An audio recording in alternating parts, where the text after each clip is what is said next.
রাজীব, চট্টগ্রামে আবহাওয়ার এখন কি অবস্থা? সতর্কতা সংকেত নিয়ে আবহাওয়া অফিস কি বলছে? এবং কক্সবাজার আর টেকনাফে পাহাড় ধসে ৬ জনের মৃত্যু হয়েছে। চট্টগ্রামেও অনেক পাহাড় আছে। এ বিষয়ে কোনো সতর্ক অবস্থা কি প্রশাসনের পক্ষ থেকে জারি করা হয়েছে? শাওন, আজকে সকাল থেকে গুড়ি গুড়ি বৃষ্টি হচ্ছে চট্টগ্রামে। তবে গতকালকে সন্ধ্যায় বেশ মাঝারি মানের বৃষ্টি হয়েছিল, তো যার কারণে চট্টগ্রাম যে নিম্নাঞ্চলগুলো ছিল সেই নিম্নাঞ্চলে আসলে গতকাল সন্ধ্যায় কিন্তু বেশ পানি উঠেছে। তবে যেহেতু রাতে আর কোনো বৃষ্টি হয়নি, তো ফলে সেই পানিটা আসলে নেমে গেছে। তো আবহাওয়া অফিস জানিয়েছে যে আজকে সকাল ৯টা পর্যন্ত গত ২৪ ঘন্টায় এখানে চট্টগ্রামে ৭১ মিলিমিটার বৃষ্টি হয়েছে এবং দুপুরের পর থেকে ভারী বর্ষণের আশঙ্কা করছেন।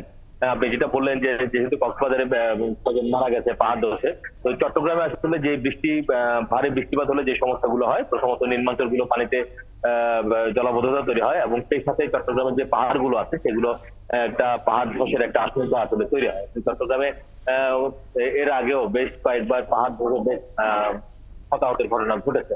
তবে এখানে জেলা প্রশাসনের পক্ষ থেকে বলেছে যে তারা ইতিমধ্যে তারা মাইকিং করে সতর্ক করেছে ওখানে যারা বাসিন্দারা থাকেন। এবং এখানে আপনি জানেন যে যখন খুব ভারী বর্ষণ হয় তখন এখানে যেসব বাসিন্দারা থাকেন তাদেরকে আসলে জেলা প্রশাসনের পক্ষ থেকে নিয়ে আসতে হয়, কেননা তারা আসলে মূলত কেউ তাদের ঘর বাড়ি ছেড়ে কিন্তু আশ্রয় কেন্দ্রে আসতে চায় না।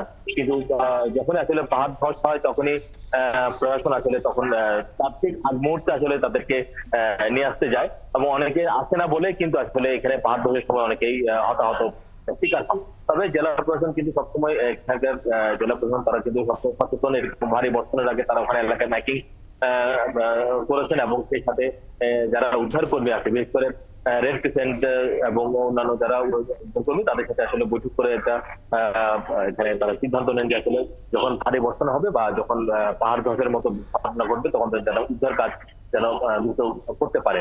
আর যেহেতু আবহাওয়া অফিস বলেছে যে এই মৌসুমী লঘুচাপের ফলে সাগরে এই মেঘমালা তৈরি হয়েছে এবং সেই কারণে আসলে ভারী বর্ষণ হচ্ছে, যা সকাল থেকে কক্সবাজারে এবং টেকনাফে ওখানে ভারী বর্ষণ হয়েছে এবং এখানে দুপুরের পর থেকে আসলে চট্টগ্রামে সেই ভারী বর্ষণ হবে এমনটাই আসলে তারা আশঙ্কা করছেন। এবং যেহেতু আজকে ছুটির দিন, এই কারণে সকাল থেকে যে গুড়ি গুড়ি বৃষ্টি এটার প্রভাব আসলে জনজীবন তেমন পড়েনি।